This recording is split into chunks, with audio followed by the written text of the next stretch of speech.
This channel does not promote any violent, harmful, or illegal activities. All content provided by this channel is meant for an educational purpose only.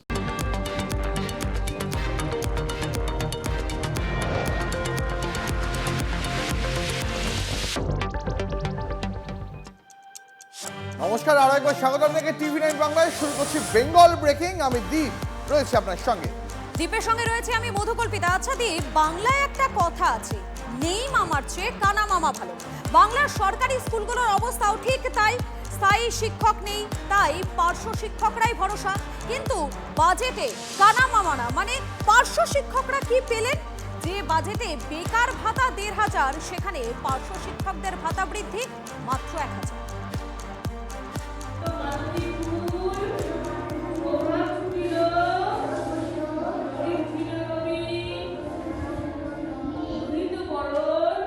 বেতনটা কয়েকদিন পরে দিও, নাহলে এখন হাতে টাকা নেই তো, এখন কয়েকদিন পরেই দিব বলে দিও। মাস্টারমশাইকে বলে দিবে যে কয়েকদিন পরে দিবে বাবা। ওর নাম বিকাশ চন্দ্র দাস, উত্তর দিনাজপুরের ইসলামপুর ব্লকের চোপড়াঝাড় প্রাথমিক বিদ্যালয়ের পার্শ্ব শিক্ষক।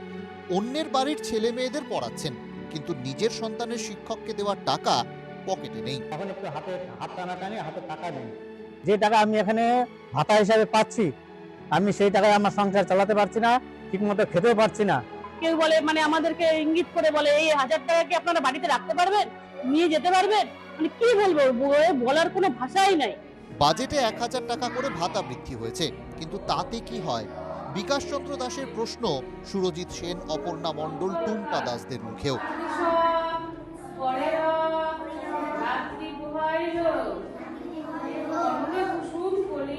রোজ স্কুলে আসেন, একজন পূর্ণ শিক্ষকের মতোই ছাত্রছাত্রী পড়ান, কিন্তু সম্মান আর পেলেন কোথায়? পকেটের হালটাও বেহালি থেকে গেল। আমরা এমন একটা জায়গায় দাঁড়িয়ে রয়েছি, যে জায়গাটায় আমরা না কোনো অন্য কোনো কাজ করতে পারছি না, কারো বাড়িতে মজুরি দিতে পারছি। কারণ হচ্ছে, যদি কোনো জায়গায় একটা ন্যূনতম কাজ এটা করতে যায়, তাহলে বলবে তুমি তো টিচার, তাহলে তুমি এখানে কেন কাজ করতে আসছো? আমাদের অ্যাকাউন্টে এই বাড়তি টাকাটা না দিলেই ভালো। আমরা চাই না এই টাকা, আমরা রিটার্ন দিতে চাই, ওনাকেই আমরা রিটার্ন দিতে চাই, আমরা চাই না এই টাকা। রাজ্যে পার্শ্ব শিক্ষক বা প্যারাটিচার কনসেপ্টটা অনেক দিন থেকেই আছে, কিন্তু কোনো আমলই ওদের হাল ফেরানোর চেষ্টা করেনি। বর্তমানে রাজ্যে পার্শ্ব শিক্ষক সংখ্যা প্রায় ৪০,০০০। একজন শিক্ষকের মতো সব কাজ করলেও স্থায়ী শিক্ষকের মতো সুবিধে পান না পার্শ্ব শিক্ষকরা। নেই পেনশন, অবসরের সময় মেলে এককালীন ৫ লক্ষ টাকা। প্রাথমিকে পার্শ্ব শিক্ষকদের নিয়ন্ত্রক জেলা প্রাথমিক শিক্ষা সংসদ। প্রাথমিকে তাদের বেতন ছিল ৯ থেকে ১১,০০০ টাকার মধ্যে। কিছু সংখ্যক মানুষকে ভাতাবাজি দিয়ে উনি ভাতা প্রকল্প চালু করে উনি ভেবেছেন প্রতিবার ভোট বৈতরণী পার করবেন।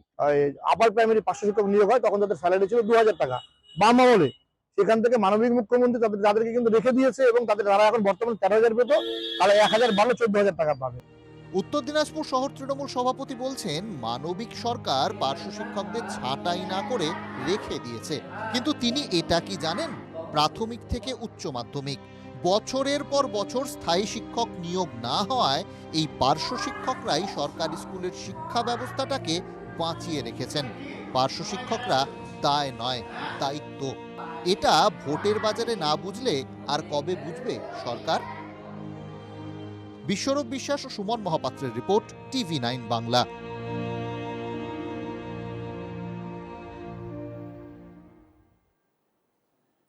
পার্শ্ব শিক্ষকদের অবস্থা দেখলেন, এবার স্কুলের আর একটা অংশে যাওয়া যায়, মিড ডে মিল। যারা স্কুল পড়ুয়াদের মুখে খাবার তুলে দেন, তাদের হালটাও বেহাল।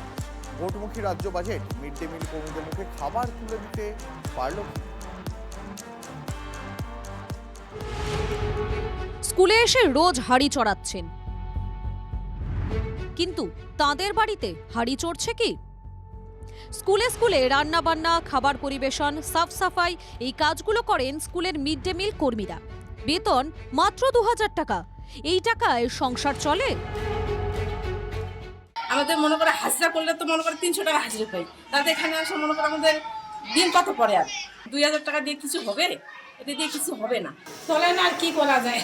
হ্যাঁ, বাড়ালে তো কিনতে হয়, চলে না, আবার কি করতে হয়। ফেব্রুয়ারি মাস থেকে রাজ্যের মহিলারা লক্ষ্মীর ভান্ডার পাচ্ছেন ১,৫০০ টাকা। সহজ সত্যিটা তাহলে কি দাঁড়ালো? ঘরে বসে লক্ষ্মীর ভান্ডার মাসে ১,৫০০ টাকা, আর প্রতিদিন ৩ থেকে ৪ ঘন্টা কাজ করে বেতন মাসে ২,০০০ টাকা।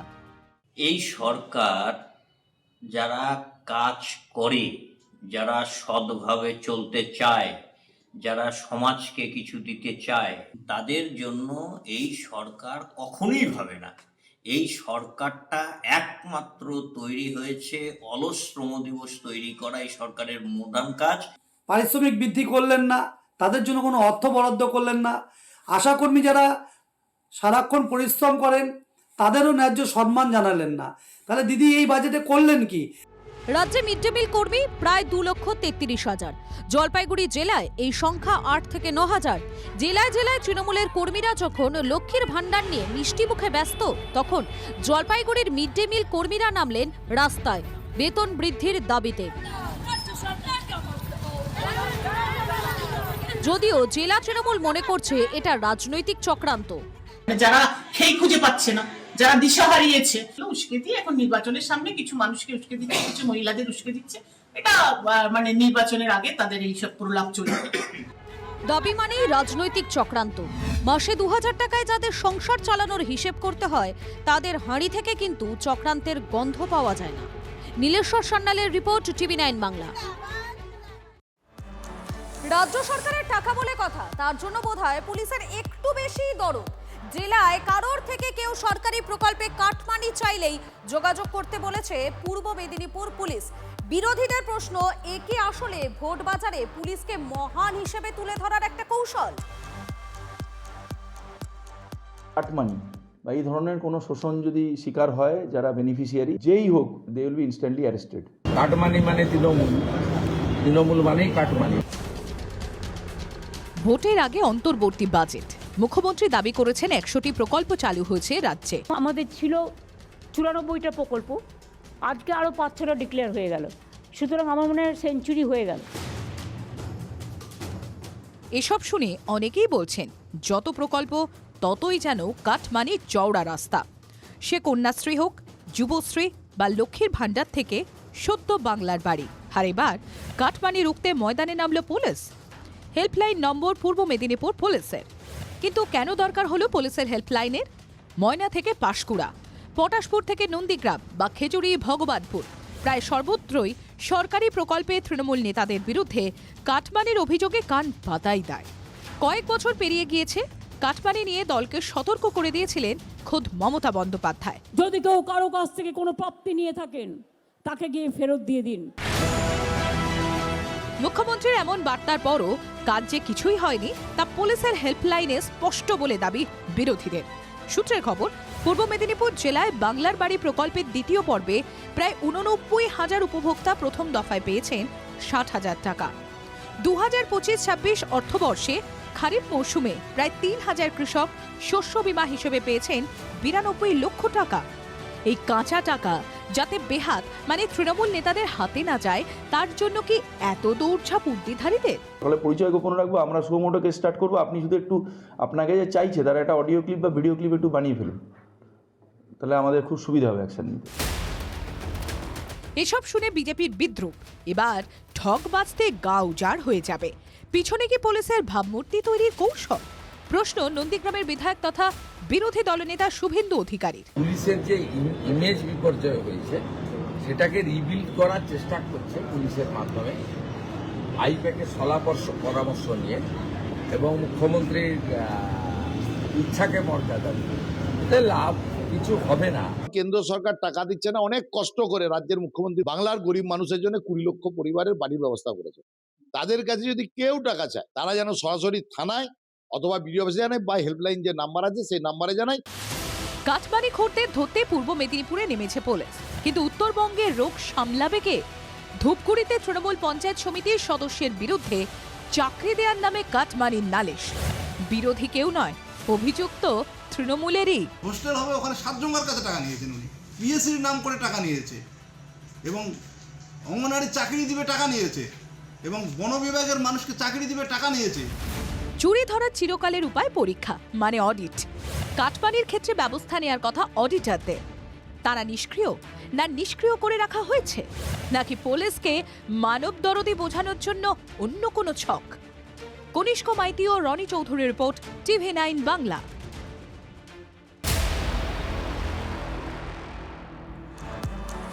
এই মুহূর্তে সব থেকে বড় ব্রেকিং এর দিকে নজর রাখবো। এসআইআর এর শুনানির সময়সীমা বাড়ানোর জন্য দিল্লির কাছে আবেদন। আরো 7 দিন সময়সীমা বাড়ানোর জন্য দিল্লির কাছে আবেদন। নির্বাচন কমিশন অনুমোদন দিলেই শুনানির দিনক্ষণ বাড়ানো হবে, জানিয়ে দিলেন মুখ্য নির্বাচনী আধিকারিক। এই মুহূর্তে সব থেকে বড় খবর, আজ 7 তারিখ 7ই ফেব্রুয়ারি। সকলের নজর এসআইআর এর জন্য শুনানির সময়সীমা বাড়বে কিনা। যেমনটা এই মুহূর্তে TV9 বাংলা ব্রেক করছে, সময়সীমা বাড়ানোর জন্য দিল্লির কাছে আবেদন জানানো হলো। আমাদের প্রতিনিধি সায়ন্ত আমাদের সঙ্গে রয়েছেন, আরো বিস্তারিত এই বিষয়ে জানাবেন। সায়ন্ত, মুখ্য নির্বাচনী আধিকারিক কি জানালেন? দেখো, রাজ্যের মুখ্য নির্বাচনী আধিকারিক জানিয়ে দিলেন যে আরও 7 দিন যাতে শুনানির সময় বাড়ানো হয় তার জন্য দিল্লিতে নির্বাচন কমিশনকে চিঠি দিলেন তিনি। অর্থাৎ 7 দিন আরও বাড়ানো হচ্ছে, এটা একেবারে নিশ্চিত করে বলা যায়, সেটাও তিনি জানিয়ে দিয়েছেন। কারণ আগামীকালও শুনানি থাকছে এবং যেটা আরও গুরুত্বপূর্ণ যে 14 ফেব্রুয়ারি যে চূড়ান্ত ভোটার তালিকা বেরোনোর কথা ছিল সেটা বেরোচ্ছে না 14 তারিখ, সেটা পিছিয়ে গিয়েছে। নির্বাচন কমিশন সূত্রে খবর এই মাসের শেষের দিকে এই চূড়ান্ত ভোটার তালিকা বের হতে পারে এবং এই 7 দিন বাড়ানো হলো। তার কারণ হিসাবে মুখ্য নির্বাচনী আধিকারিক যেটা জানালেন যে দক্ষিণ 24 পরগনার 7টা, দক্ষিণ কলকাতার লোকসভা কেন্দ্রের একটি অর্থাৎ কলকাতা বন্দর, উত্তর কলকাতা এবং উত্তর কলকাতার একটি বিধানসভা কেন্দ্র এবং সঙ্গে যুক্ত হয়েছে উত্তর 24 পরগনার একটি বিধানসভা কেন্দ্র নওয়াপাড়া। এই বিধানসভা কেন্দ্রগুলোতে কিন্তু এখনও শুনানির কাজ বাকি রয়েছে। বাকি সর্বত্র 90 থেকে 95% কাজ শেষ হয়ে গিয়েছে। এই কয়েকটি জায়গায় বাকি থাকার জন্য কিন্তু বিভিন্ন জায়গায় ডিইউ থেকে রিপোর্ট এসেছে এবং যেটা আমরা জানাছিলাম রিপোর্টগুলোকে নিয়ে তারা সার্ভে করেছে, আলোচনা সেরেছে এবং তারপরে সিদ্ধান্ত নেওয়া হলো যে 7 দিন আরও বাড়ানো হচ্ছে এবং তার জন্য কিন্তু দিল্লিতে নির্বাচন কমিশনের কাছে চিঠি দেওয়া হলো। সেই চিঠি স্বাভাবিকভাবেই রাজ্য থেকে যখন চিঠি গিয়েছে সেখানে শিলমোড় চলেই আসবে, যে কারণে আগামীকাল এবং আগামী পরশু যেরকম শুনানি পর্ব চলছিল সেরকমই শুনানি থাকবে। বাকি যেখানে শুনানির কাজ শেষ হয়ে গিয়েছে সেখানে নিয়ে কোনো কথা বলতে চাইলেন না, তবে যেখানে শুনানির কাজ এখনো শেষ হয়নি সেখানে কিন্তু শুনানি পর্ব চলবে এবং আগামী 7 দিনের জন্য সেটা কিন্তু বাড়ানো হলো বলে নির্বাচন কমিশনের তরফে গুরুত্বপূর্ণ খবর। এই মুহূর্তের সব থেকে বড় খবর, গোটা বাংলার মানুষের জন্য জানার খবর। সায়ন্ত, আমাদের সঙ্গে থাকো। রাজ্যের মুখ্য নির্বাচনী আধিকারিক মনোজ আগরওয়াল তিনি এই বিষয়ে কি বললেন শোনাবো আপনাদের। আমি 7-8টা ডিও থেকে পেয়েছি কি সব জায়গায় কাজ কমপ্লিট হয়নি, কিছু জায়গায় হিয়ারিং কমপ্লিট হয়নি, কিছু জায়গা আপলোডিং অফ ডকুমেন্টস কমপ্লিট হয়নি, কোথায় কোথায় ভেরিফিকেশন ডিও আছে, আর কিছু জায়গা যেটা আছে ডিসিশন, ফাইনাল ডিসিশন ইয়ারও পেন্ডিং আছে। এটা নিয়ে যেটা লাস্ট ডেট ছিল 7 তারিখ, আজকে ছিল, ওটা আমি 7 দিন এক্সটেনশন চেয়েছি, 14 তারিখ পর্যন্ত টাইম চেয়েছি।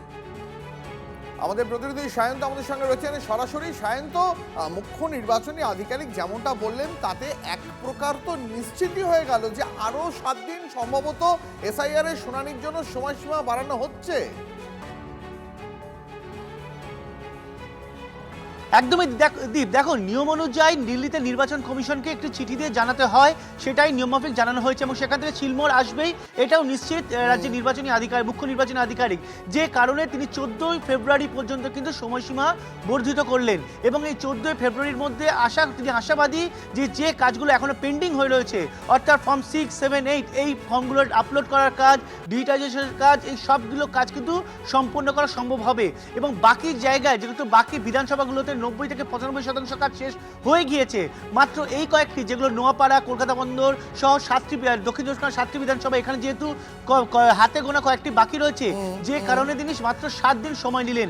আর তিনি আশাবাদী 14 ফেব্রুয়ারির মধ্যে কাজ শেষ হবে এবং এই মাসের শেষের দিকে চূড়ান্ত ভোটার তালিকা তিনি বের করতে বা দিল্লি নির্বাচন কমিশন বা রাজ্য নির্বাচন আধিকারিক কথা বলে চূড়ান্ত ভোটার তালিকা বের করতে পারবেন। তবে এটা নিশ্চিত করে বলা যায় 14 ফেব্রুয়ারি আর ভোটার তালিকা বেরোচ্ছে না, সেই জায়গায় চূড়ান্ত ভোটার তালিকার কাজ কিন্তু আরো পিছলো, উল্টো দিকে শুনানি আরো 7 দিন বৃদ্ধি করা। নজর রাখো। এই মুহূর্তের সব থেকে বড় খবর, যেমনটা আমাদের প্রতিনিধি সায়ন্ত জানাচ্ছিলেন, এসআইআর এর সময়সীমা, এসআইআর এর শুনানির সময়সীমা সম্ভবত আরো 7 দিন বাড়তে চলেছে। ইতিমধ্যে এই বিষয়ে এই সময়সীমা বাড়ানোর জন্য দিল্লির কাছে আবেদন জানানো হয়েছে রাজ্যের মুখ্য নির্বাচন কমিশনারের তরফ থেকে। রাজ্যের মুখ্য নির্বাচন কমিশনার যেটা জানিয়েছেন যে এসআইআর এর শুনানির সময়সীমা বাড়ানোর জন্য ইতিমধ্যে দিল্লির কাছে আবেদন করা হয়েছে এবং তিনি আশা করছেন যে সম্ভবত এই ছাড় পাওয়াও যাবে।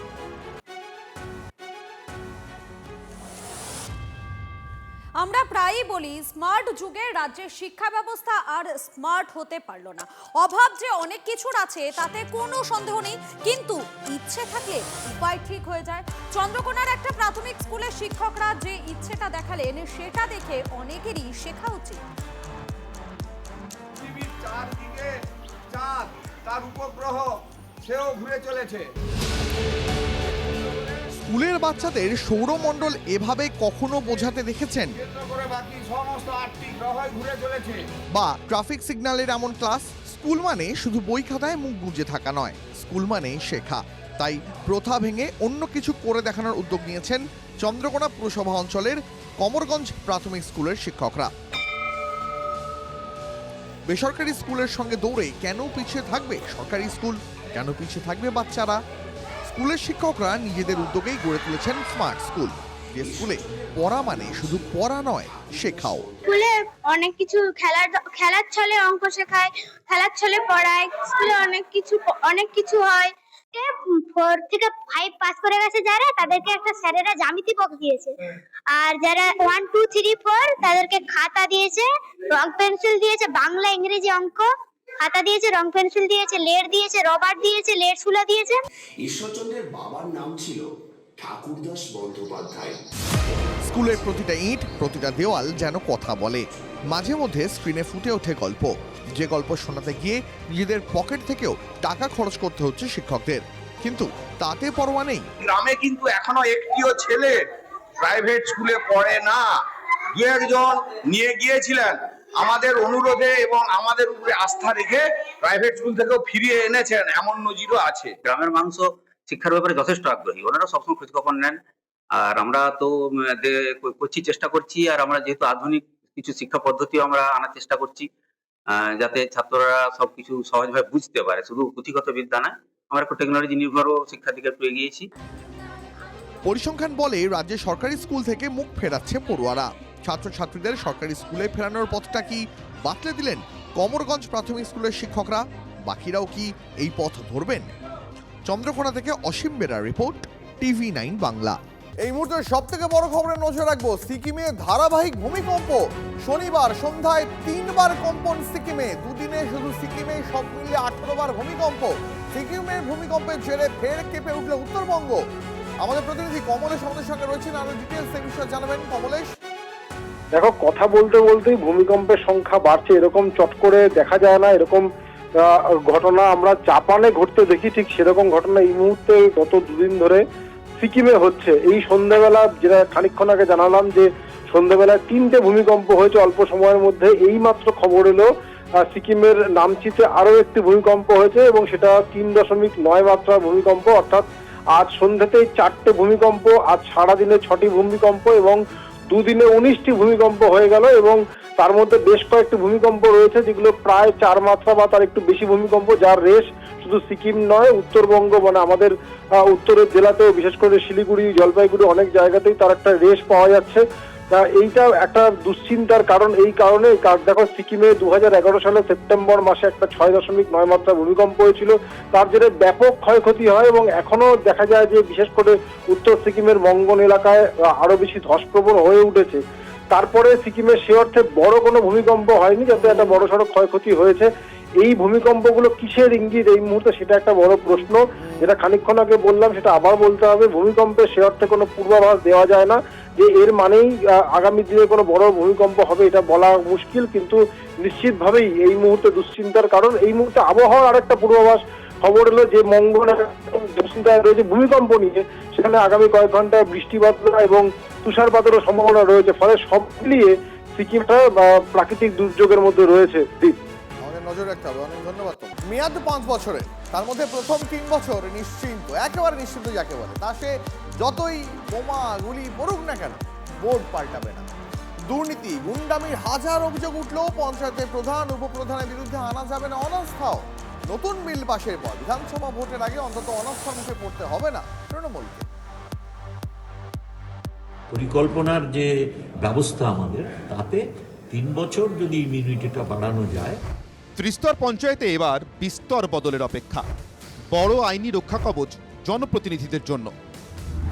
পঞ্চায়েতে 3 বছরের আগে অনাস্থা নয়, অনাস্থা রুখতে পঞ্চায়েত আইন সংশোধন রাজ্যের। বিধানসভায় পাশ হলো নতুন বিল। বিধানসভা ভোটের আগে শেষ অধিবেশন ছিল শনিবার। শেষ দিনে কার্যত বিরোধীশূন্য বিধানসভায় পঞ্চায়েত সংশোধনী বিল পাশ করল রাজ্য সরকার। এর আগে 2015 সালে অনাস্থার নিয়ম পাল্টে 2.5 বছর করেছিল তৃণমূল সরকার। তার আগে ছিল 1 বছর। এবার বোর্ড গঠনের পর অনাস্থা আনা যাবে 36 মাস পর। পরিকল্পনাগুলো সব অনুমোদিত হচ্ছে, তারপরে অর্থ পাবে। এর ভেতরে যদি অনাস্থা আসে যে অনিশ্চয়তা হবে, তাতে পরিকল্পনা অনুযায়ী কাজ করার অসুবিধা হবে। শেষ পঞ্চায়েত ভোট হয়েছিল 2023 জুলাইয়ে। তারপর বোর্ড গঠন হতে হতে অগস্ট সেপ্টেম্বর। পুরনো নিয়ম থাকলে ফেব্রুয়ারি মার্চ মানে ভোটের আগেই আনা যেত অনাস্থা। আর অনাস্থা মানেই তৃণমূলে মারামারি, বোমাবাজি, গুলি চলার মতো ঘটনা এ রাজ্যে আকছাড় দেখেছে রাজ্যবাসী। বিরোধীদের খোঁচা আদতে তৃণমূলের অন্দরের যে গোষ্ঠী লড়াই, তার ফলে বিভিন্ন পঞ্চায়েতে এই ফেব্রুয়ারি মাস জুড়েই অনাস্থা আনছে বিক্ষুব্ধ তৃণমূলের অংশ। ভোটের আগে যাতে নাজেহাল না হতে হয় বিভিন্ন পঞ্চায়েতে তৃণমূলকে, সে কারণেই নাকি এই ধরনের প্রস্তাব তারা আনলো। বিল পাশের পর তা আইনে পরিণত হলে এবার থেকে পঞ্চায়েতের প্রধান বা উপপ্রধানকে বোর্ড গঠনে 3 বছরের মধ্যে সরানো যাবে না। গ্রাম পঞ্চায়েত, পঞ্চায়েত সমিতি এবং জেলা পরিষদ 3টি স্তরেই এই নতুন আইন কার্যকর হবে। শনিবার যখন বিল পেশ হয় তখন বিধানসভায় ছিলেন বিজেপির 3 জন বিধায়ক। এই বিলে আলোচনায় অংশ নিয়ে তৃণমূলের উদ্দেশ্যে গোঘাটের বিজেপি বিধায়ক বিশ্বনাথ কারক বলেন, আপনারা তো আপনাদের গোষ্ঠী লড়াই ঝগড়া আটকাতেই এই বিল আনছেন। তাহলে 3 বছরের মাথায় যে অসুবিধা হবে 4 বছরের মাথায়ও সেই অসুবিধাটাই হবে। সুতরাং এই যুক্তিটা এদের খাটে না। এরা শুধুমাত্র তৃণমূলের আভ্যন্তরীণ বিশৃঙ্খলাকে সামলানোর জন্য এইটা করছে। প্রধান উপপ্রধানকে নিয়ে তৃণমূলের যতই সমস্যা হোক 3 বছর এবার মানতেই হবে। যা দেখে অনেকেরই প্রশ্ন, দলে শৃঙ্খলার বার্তা দিয়েও কাজ না হওয়ায় আইনি রক্ষা কবচের রাস্তায় হাঁটতে হচ্ছে। কসমেটিক একটা চাপিয়ে দেওয়া শৃঙ্খলা আইনের আকারে, সেটা করলেও ইতিহাস বলছে জাস্ট এই 15 বছরে তৃণমূল এই চেষ্টা বহুবার করলেও কিন্তু শৃঙ্খলা রক্ষা হয়নি। রাজ্যের সব জেলা পরিষদ তৃণমূলের, পঞ্চায়েত ও সমিতিতেও জোড়াফুল একতরফা। তবে কি শাসকের নিজের ঘরের গোলমাল রুখতেই আইন বদল? 3 বছর নিশ্চিত হয়ে গেলে কি আরও বেপরোয়া হয়ে যাবেন না প্রধান উপপ্রধানরা? তাতে কি ফুলে ফেঁপে ওঠার সুযোগ আরও বাড়বে? প্রদীপ্ত কান্তি ঘোষের রিপোর্ট, TV9 বাংলা।